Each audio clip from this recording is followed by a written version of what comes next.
नमस्कार, आप देख रहे हैं एमपी न्यूज और मैं हूं आपके साथ साक्षी जैन। मध्य प्रदेश की 29 लोकसभा सीटों पर कौन उम्मीदवार होगा, इसको लेकर भाजपा की ओर से नामों के पैनल तैयार कर लिए गए हैं। वीडी शर्मा से लेकर केंद्रीय मंत्री ज्योतिरादित्य सिंधिया और पूर्व मुख्यमंत्री शिवराज सिंह चौहान भी चुनाव मैदान में नजर आ सकते हैं। जिसकी अधिक जानकारी के लिए हमारे साथ हमारे संवाददाता संदीप नागर जुड़ गए हैं। संदीप, बीते दिन भाजपा की एक मीटिंग थी, क्या लगता है इस मीटिंग में किन किन नामों पर मुहर लगी है? देखिए, निश्चित ही भारतीय जनता पार्टी ने विधानसभा चुनाव में प्रचंड जीत के बाद लोकसभा चुनाव की जो तैयारी है वो शुरू कर दी और लगातार पार्टी की ओर से बैठक और विचार विमर्श का जो दौर है वो जारी है। मध्य प्रदेश की 29 लोकसभा सीटों की अगर हम बात करें तो अलग अलग लोकसभा सीटों पर पार्टी की ओर से रायशुमारी ली गई है। तमाम अलग अलग विधायकों और अलग अलग सेक्टर के जो नेता है उनकी बैठक पार्टी की ओर से आयोजित की गई है। उसी कड़ी की अगर हम बात करें तो पार्टी की ओर से राजधानी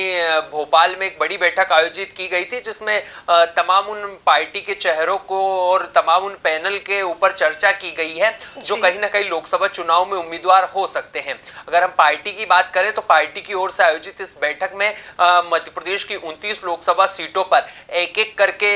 बारीकी से चर्चा की गई और लगभग वो नाम फाइनल कर लिए गए जो चुनाव मैदान में हम सबके सामने होंगे। अगर हम बात करें राजधानी भोपाल की तो कहीं ना कहीं राजधानी भोपाल से वीडी शर्मा, नरोत्तम मिश्रा और पूर्व मुख्यमंत्री सीएम शिवराज का नाम जो है वो इस पैनल में जोड़ा गया और इन तीनों का नाम जो है वो सबसे आगे दिखाई दे रहा है। वहीं अगर बात करें हम विदिशा की तो कहीं ना कहीं विदिशा से भी एक बार पूर्व सीएम शिवराज का जो नाम है वो चर्चाओं में बना हुआ है। केंद्रीय मंत्री ज्योतिरादित्य सिंधिया की अगर हम बात करें तो केंद्रीय मंत्री ज्योतिरादित्य सिंधिया को पार्टी जो है वो एक बार फिर शिवपुरी और गुना सीट से लोकसभा चुनाव में उतार सकती है। वहीं ग्वालियर को लेकर भी लगातार कयास जो है वो ज्योतिरादित्य सिंधिया के लगाए जा रहे हैं। वहीं अगर बात करें नरोत्तम मिश्रा की तो नरोत्तम मिश्रा का जो नाम है वो एक बार फिर राजधानी भोपाल से आगे चलता हुआ दिखाई दे रहा है और लगभग ये नाम फाइनल पार्टी की ओर से कर लिया गया और उनका जो पैनल है वो तैयार कर लिया गया और पार्टी की ओर से यानी दिल्ली दरबार से बस इन्हें हरी झंडी मिलने की जो उम्मीद है वो दिखाई दे रही है। पार्टी की ओर से इन दिनों अगर बात की जाए तो अलग अलग लोकसभा सीटों पर पार्टी के दिग्गज नेता पहुंचे थे और तमाम जो सीटें हैं मध्य प्रदेश की उन पर चर्चा की गई थी।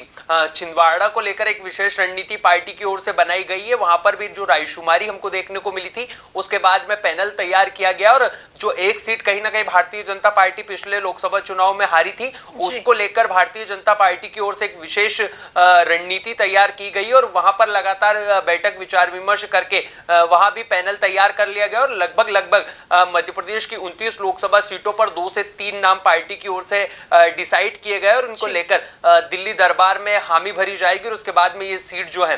वो हम सबके सामने होगी। जी संदीप, क्या लगता है कि विधानसभा चुनाव की तर्ज पर ही इस बार लोकसभा चुनाव में भी क्या दिल्ली दरबार से ही नामों का ऐलान होगा? देखिए, निश्चित ही भारतीय जनता पार्टी हमेशा अपने चौंकाने वाले फैसलों से जानी जाती है और लगातार हमने विधानसभा चुनाव में भी देखा कि जिस तरह अधिकांश सांसदों के जो टिकट है वो दिल्ली दरबार से काट दिए गए और लगभग मध्य प्रदेश की 230 विधानसभा सीटों पर दिल्ली दरबार से ही हरी झंडी दी गई। उसी तर्ज पर अब माना जा रहा है कि लोकसभा चुनाव में भी पार्टी के जो नाम है वो दिल्ली दरबार से फाइनल होंगे और यही कारण है कि आज खुद सीएम मोहन यादव इन तमाम जो पैनल राजधानी भोपाल में तैयार किया गया था इन नामों को लेकर खुद दिल्ली दरबार में पहुंचे और दिल्ली दरबार के आला दिग्गज नेताओं के सामने ये नाम रखे जाएंगे और उसके बाद में एक बड़ी बैठक आयोजित होगी जिसमें ये नाम लगभग फाइनल हो जाएंगे। मध्य प्रदेश के लिहाज से ये काफी महत्वपूर्ण है क्योंकि इसमें वीडी शर्मा से लेकर केंद्रीय मंत्री ज्योतिरादित्य सिंधिया और हारे हुए प्रत्याशी पर जिस तरीके से पार्टी एक बार फिर दांव चलने जा रही है ये काफी सराहनीय और जिस तरीके से नरोत्तम मिश्रा की बात कर ले या पूर्व सीएम शिवराज की बात कर ले वो कहीं ना कहीं मध्य प्रदेश की सियासत में दूर दिखाई दे रहे थे सीएम शिवराज, लेकिन एक बार फिर उनको लोकसभा के चुनाव में उतारकर कहीं ना कहीं पार्टी जो है वो राजधानी दिल्ली ले जाना चाहती है। और नरोत्तम मिश्रा की अगर बात करें तो वो कहीं ना कहीं दतिया विधानसभा से हार गए थे, लेकिन हार के बाद भी उनका जो पार्टी के प्रति समर्पण था, जिस तरीके से वो उनका कर्तव्य था और जिस तरीके से पार्टी में उनका कद कम नहीं हुआ था, यही कारण है कि पार्टी भी उनको रिवॉर्ड देना चाहती है। और उसी की कड़ी में लगातार राजधानी भोपाल की बात कर ले या फिर हम अन्य लोकसभा सीटों की बात कर ले, उनका नाम जारी। और दिल्ली दरबार से ही नरोत्तम मिश्रा की बात कर ले या सीएम शिवराज की बात कर ले या ज्योतिरादित्य सिंधिया की बात कर ले या फिर अन्य नेताओं की बात कर ले, इन तमाम नेताओं को हरी झंडी दिल्ली दरबार से ही मिलने वाली है। और पार्टी एक बार फिर अपने चौंकाने वाले फैसले से कहीं ना कहीं लोकसभा चुनाव में अपने प्रत्याशियों को चुनाव मैदान में उतारती हुई हमको नजर आ सकती है। जी संदीप, बीजेपी के लोकसभा चुनाव को लेकर क्या तैयारियां देखी जा रही है और क्या लगता है कि कब तक इन नामों को हरी झंडी मिल सकती है? देखिए, निश्चित ही पार्टी की ओर से लोकसभा चुनाव के लिए अपनी जो तैयारी है वो जोरों शोरों से है। और अभी टिकट के लिए जो पार्टी की ओर से माथापच्ची की जा रही है, उसको कहीं ना कहीं पार्टी के दिग्गज नेता जो है वो अंतिम रूप देते हुए नजर आ रहे हैं। और बस एक लिफाफे की जरूरत है जब पार्टी और दिल्ली दरबार से इन तमाम नामों को हरी झंडी मिलेगी। और ऐसे में माना जा रहा है कि